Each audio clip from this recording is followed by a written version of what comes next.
आइए दोस्तों, आज हम लोग बटा पर चर्चा करने वाले हैं। तो बटा को शुरू से आज देखेंगे। उम्मीद करते हैं कि आपको अच्छा लगेगा और आपके लिए बेहतर साबित होगा। 20% और 20% की दो क्रमिक छूट के बाद एक समतुल्य प्रतिरोध क्या होगा कि नहीं। तो कैसे होगा इसको दो तरह से हम देखेंगे। मान लेते हैं कि 100 रुपया है उसका फिक्स प्राइस, जो उस पर लिखा हुआ है, अंकित मूल्य 100 रुपया लिखा हुआ है। तो इसका हम निकाल लेंगे 20%। 20% कितना हो जाएगा? 20% यानी कि 80%। तो 100 का 80% 80 होगा। फिर अब इसका अब 20% घटा लेंगे। तो इसका 20% का मतलब फिर इसी का 80%, 20% छोड़ देंगे तो 80% मिलेगा ना। तो 80 का अब 80%, 80 का 80%, 0 से 0 कट के 8 अठाई 64। अब देखिए इससे ही कई गो कम है, 36 गो। तो 36% इसका हो गया समतुल्य प्रतिरोध। समतुल्य प्रतिरोध, समतुल्य छूट, प्रतिरोध नहीं, समतुल्य छूट 36% होगा। आगे देखिए, एक ऐसे भी बनाएंगे। सबसे पहले किससे छूट देता है? 20%। तो 20% का मतलब होता है 1/5। 20% का मतलब 1/5 होता है, यानी कि 20। अब परसेंट के लिए बटा में 100, 20 से कम 20, 20 बचे 100, 1/5 हो रहा है कि ना। तो 5 की वस्तु कितना में दे रहा है? 4 में। 5 की वस्तु है और एक छूट दे दिया, 5 क्रयमूल्य हो गया, एक छूट दे दिया तो 4 में देगा। फिर 20% छूट दे रहा है। तो फिर 20% का मतलब 1/5, यानी 5 की वस्तु फिर दे रहा है 4 में। तो ये हो गया 50, 25, यही हो गया 4 चौका 16। कै गो छूट दे दिया? 9 गो। कै में 9 छूट दे दिया है? 25 में ना 9 गो छूट दिया है। तो 100 गो में तो ज़्यादा ना होगा बच्चों। 25 चौका 100, 9 चौका 36%। तो एक ऐसे भी बनेगा, तो ऐसे भी बनेगा ये, और ऐसे भी बनेगा। हम उम्मीद करते हैं कि आपको समझ में आया होगा। 10%, 10% और 10% की 3 क्रमिक छूट के बाद एक समतुल्य छूट क्या होगा? एक समतुल्य छूट क्या होगा? तो सबसे पहले हम देख लेते हैं 10% छूट मिलता है। तो 10% छूट का मतलब हो गया, 10% का मतलब क्या होता है? 1/10।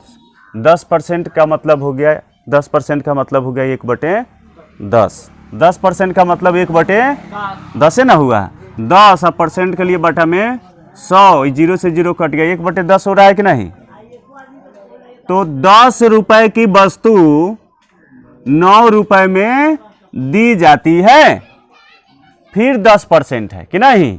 फिर 10% का मतलब 1/10 है ना होगा। 10 रुपए की वस्तु एक कम कर दिया तो 9 रुपए में दी जा रही है। फिर 10%, फिर 10%, तो 10% की वस्तु 9 रुपए में दी जा रही है। ये हो गया 10 दहाई 100 दहाई 1000। ये हो गया कितना? 729। 729, 729 है ना होगा। 9 9 81। तो अब कटने वाला भी है क्या? कै गो ज्यादा है इससे ही? कै गो छूट गया है इससे ही? कै गो ज्यादा है? 10 में से 9 घटेगा 1, 10 में से 9 घटेगा 1, 9 में से 2 घटेगा 7, 9 में से 7 घटेगा 2। 271 की छूट मिल रही है। 271 की छूट कितना मिल रही है? 1000 में। तो 1000 गुने 100, 27.1 क्रमिक बटा हो गया। क्रमिक छूट हो गया, समतुल्य छूट हो गया 27.1%।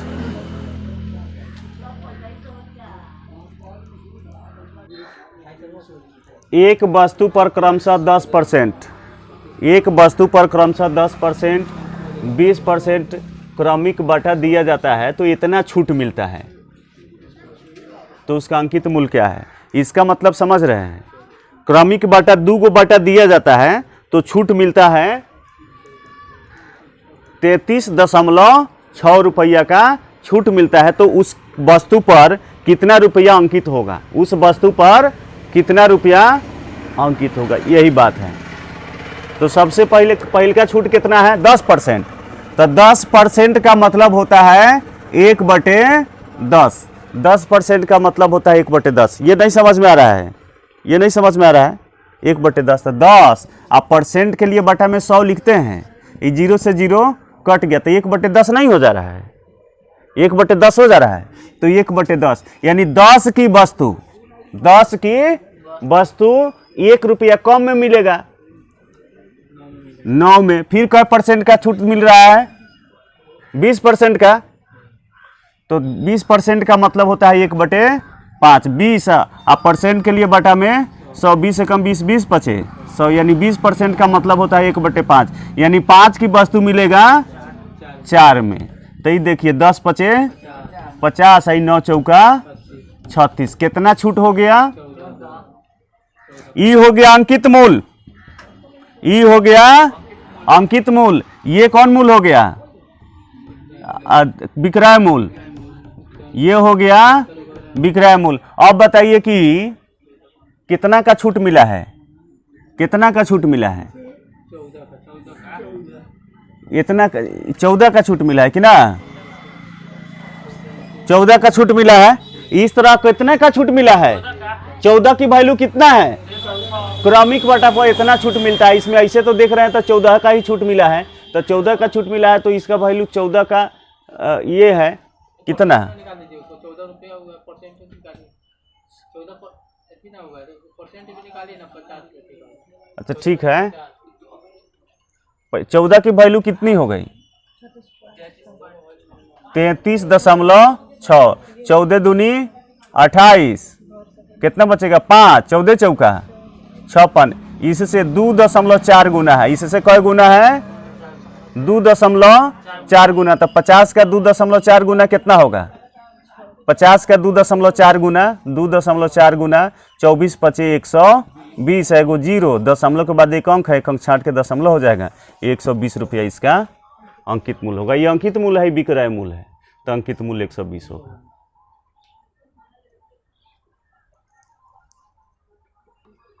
आइए एक बार और समझते हैं, आइए एक बार और समझते हैं।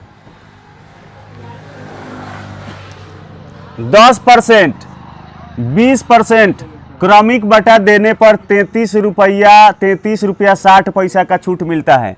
तो 10% का वैल्यू होता है, 10% का मतलब होता है 1/10। 10% का मतलब होता है 1/10, यानी 10 की वस्तु 1 रुपया कम में मिलेगा। 1/10 छूट दे रहा है ना, तो 10 की वस्तु ये क्या हो गया, छूट हमेशा किस पर मिलता है, छूट हमेशा अंकित मूल पर मिलता है, छूट हमेशा अंकित मूल पर मिलता है। तो ये अंकित मूल है, तो अंकित मूल 10 है, तो 1 रुपया छोड़ देगा तो कितना मिलेगा 9 में। और फिर 20% की छूट मिलता है, 20% का मतलब होता है 1/5। 20% के लिए 100, 20 से कम 20, 20 बचे 100, यानी 1/5, यानी 5 की वस्तु 5 अंकित होगा तो मिलेगा 4 में। तो ये 10 बचे 50, 9 चौका 36, इससे कई गो ज्यादा कम में मिला है, 14 गो छोड़ देगा, 14 गो छोड़ देगा। ऐसे यहाँ कितना छूट मिलता है, यहाँ 14 छूट मिल रहा है, यहाँ कितना छूट मिल रहा है 33.6, यानी कि इसकी वैल्यू है, छूट यही ना है, ये भी छूटे है, तो इसकी वैल्यू है 33.6, यानी कि 14 दूनी 28, 14 दूनी 28, 14 8 56, इससे इतना गुना है। तो ये क्या है, ये क्या है, अंकित मूल है, ये विक्रय मूल है। तो हमको तो अंकित मूल ज्ञात करना है ना, तो इससे ही गुना 4 गुना है, तो अंकित मूल भी इससे 4 गुना हो जाएगा। ये 2.4 गुना 120, इतना आंसर होगा। आपसे पूछता विक्रय मूल कितना है, विक्रय मूल कितना है, तब इसमें गुना करते 2.4 से, विक्रय मूल पूछता तो तब एक लाइन का आंसर था। देखिए, एक पुस्तक पर एक पुस्तक पर 20% छूट मिलने के बाद, एक पुस्तक पर 20% छूट मिलने के बाद 300 रुपये में मिलती है, तो उसका अंकित मूल्य क्या है? मतलब एक पुस्तक है, उस पर जो भी मूल्य अंकित हो हम नहीं जानते हैं, उस पुस्तक पर जो भी मूल्य अंकित हो हम नहीं जानते हैं, लेकिन उस पर 20% छूट मिलता है, तो 20% छूट मिलने के बाद 320 रुपया में मिल जाता है, तो उस पर कितना रुपया लिखा हुआ है ये बताना है। तो 20% छूट मिलता है, 20% छूट कहने का मतलब होता है 1/5, 20% कहने का मतलब होता है 1/5, 20% की वैल्यू 1/5 होती है कि नहीं, यानी 20 अब परसेंट के लिए बटा में 100, 20 से कम 20, 20 बचे 100, 1/5 हो रहा है कि ना, यानी 5 की वस्तु 5 रुपया अंकित मूल्य है, 5 रुपया उस पर अंकित है, 1 रुपया छोड़ दिया तो 4 रुपया में बिक रहा है, तो यहाँ बिक रहा है कितना में, तो इसकी वैल्यू 320 है, बिक रहा है 320 में ना, तो इसकी वैल्यू 320 है, तो 4 अठे 32 एगो जीरो कै गुना इससे है, तो 80 गुना विक्रय मूल्य है इससे, तो अंकित मूल्य भी इससे 80 गुना होगा, 8 पचे 40 एगो जीरो 400।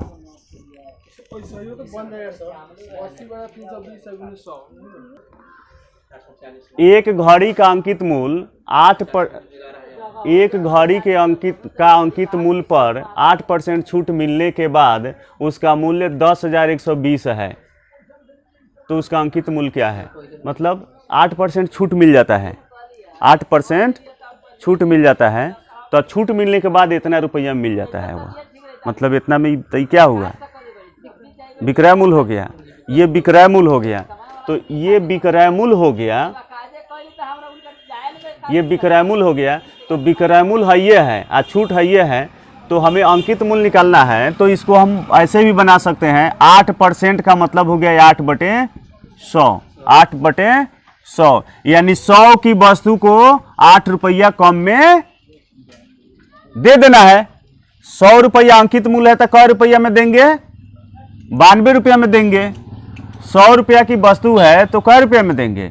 चाहे छोटा कर दीजिए, और 4 दूनी 8 और 25 चौका 100, 25 चौका 100, 2 चौका 8, यानी 25 की वस्तु है, 25 की वस्तु है, अब दे कितना में रहे हैं?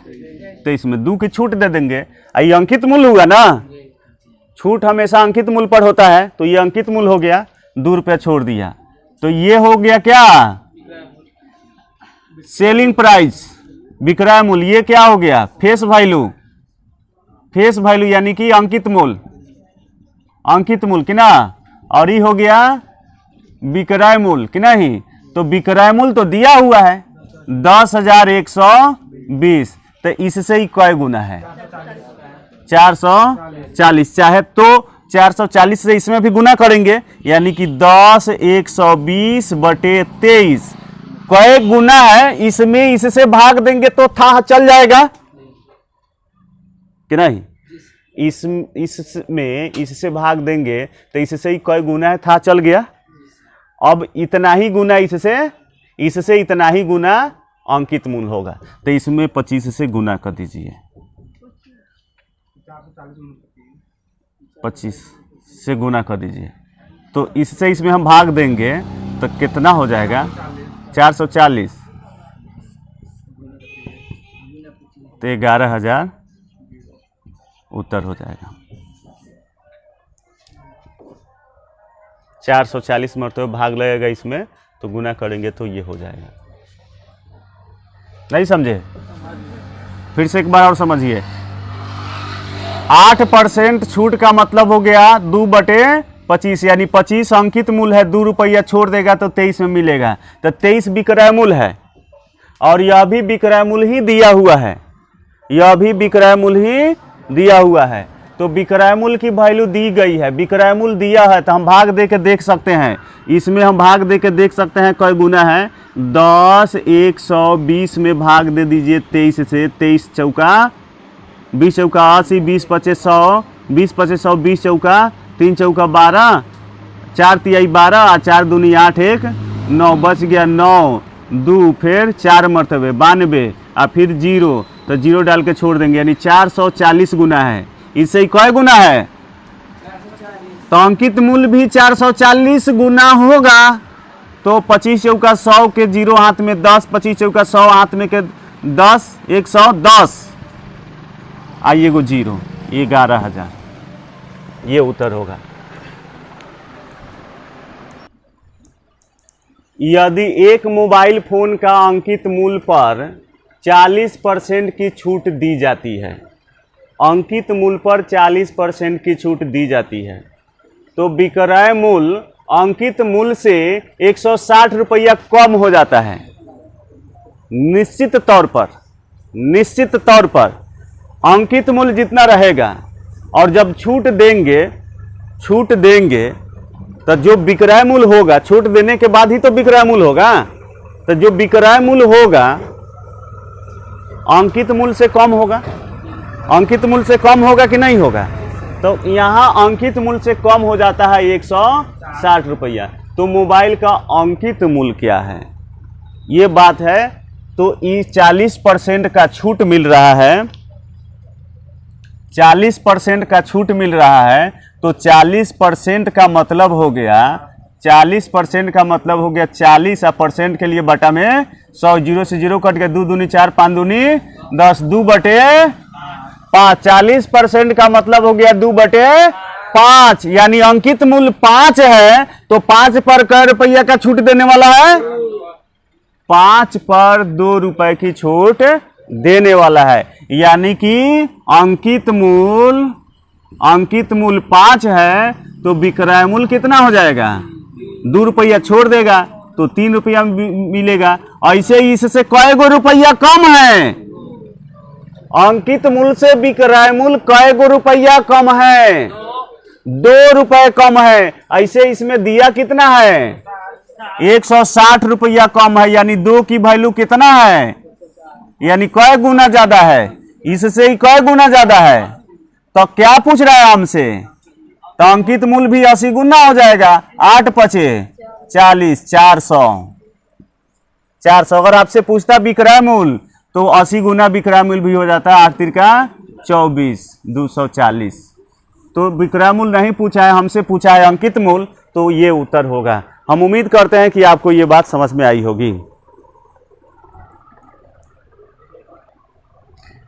ये आर.एस. अग्रवाल के बुक का 93 नंबर प्रश्न है। अभी तक आपको हम कुछ थोड़ा छोटा प्रश्न पर चर्चा कर रहे थे, फिर उसके बाद हम लोग आगे बढ़ रहे हैं अब 93 से। ये है, एक व्यापारी अपने माल पर अंकित मूल्य पर 15% बटा देता है।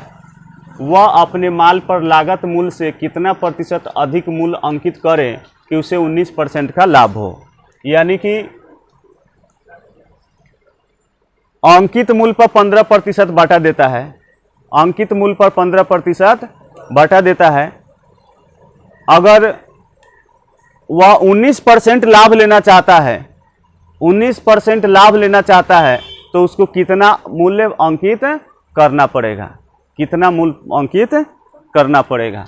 तो इसका ऑप्शन है, ऑप्शन जो है इसका 93 नंबर प्रश्न है, जिसका ऑप्शन है ए, बी, सी, डी। इसका ऑप्शन है 34%, 40%, 25%, 30%।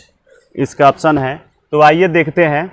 सबसे पहले हम तो जानते हैं कि बाटा वाला जब भी प्रश्न आता है, बाटा वाला जब भी प्रश्न आता है तो एक लिखेंगे हम क्रय मूल्य, दूसरा लिखेंगे विक्रय मूल्य, फिर तीसरा लिखेंगे अंकित मूल्य। ये 3 गो मूल्य लिखेंगे, क्रय मूल्य, विक्रय मूल्य, अंकित मूल्य। 15% बटा देता है, 15% बटा देता है। मतलब कि अगर 100 रुपया अंकित होगा तो 15% बटा दे दिया तो वह कितना में बेचा होगा? 85 रुपए में बेचा होगा। वह अपने माल पर लागत मूल्य से कितना अधिक मूल्य अंकित करे कि उसे 19% लाभ हो। 19% तभी लाभ ना होगा जब 100 रुपए की वस्तु होगी और 119 रुपया में बेचेगा 19%। 100 रुपया की वस्तु है तो 100 का 19% 19 होगा, तो 119 हो जाएगा विक्रय मूल्य। अब हम लोगों को यहां करना क्या है कि इसको बराबर बना देना है, बस इसको बराबर बना देना है, क्योंकि दोनों विक्रय मूल्य है ना, तो इसको बराबर बनाना है। तो हम देख रहे हैं 17 सते 19 से हो जाता है, 17 सते 19 से हो जाता है। तो ये 17 पचे 50 या 20 पचे, ये अनुपात भी तो बराबर आना चाहिए ना। अब देखिए इसमें कितना से गुना करें, इसमें कितना से गुना करें, 17 सते 19 से 7 से गुना करेंगे तो हो जाएगा, तो इसमें भी तो 7 से गुना करना होगा। तो 17 सते 19 से आई 20 सते 140, यानी कि इतना मूल्य अंकित करना पड़ेगा, उस वस्तु पर इतना मूल्य लिख देना पड़ेगा, उस वस्तु पर इतना मूल्य लिख देना पड़ेगा। तो उस वस्तु का अंकित मूल्य इतना होगा। अंकित मूल्य ऑप्शन में नहीं है, परसेंट में है, तो 100 में इतना ज्यादा लिखना पड़ेगा। यहां तो लिखा हुआ भी है लागत मूल्य, लागत मूल्य लिखा हुआ है। लागत मूल्य से कितना अधिक मूल्य अंकित करें, लागत मूल्य से कितना अधिक अंकित मूल्य करें, लागत मूल्य से कितना अधिक मूल्य अंकित करें, तो कितना अधिक अंकित करेगा, लागत मूल्य से कितना अधिक अंकित कर रहा है बच्चों, 40 को, तो 40 100 में है, तो 100 में ऑलरेडी है तो 100%, 40% तो हो ही गया। अगर 100 में है तो 100 गुने 100 ऐसे भी लिखेंगे तो उतने ना होगा 40%, इसका उत्तर होगा 40%। तो हम उम्मीद करते हैं कि आपको ये वीडियो बहुत अच्छा लगा होगा। अगर आप मेरे चैनल पर नए हैं तो जरूर सब्सक्राइब करें, क्योंकि ऐसे वीडियो आप तक आते रहेंगे और RS अग्रवाल बुक की जो पूरी सोल्यूशन है वो आपके पास मिलते रहेगा और सभी प्रतियोगी परीक्षाओं के लिए आपके लिए बहुत ही उपयोगी साबित होगा। बहुत बहुत धन्यवाद।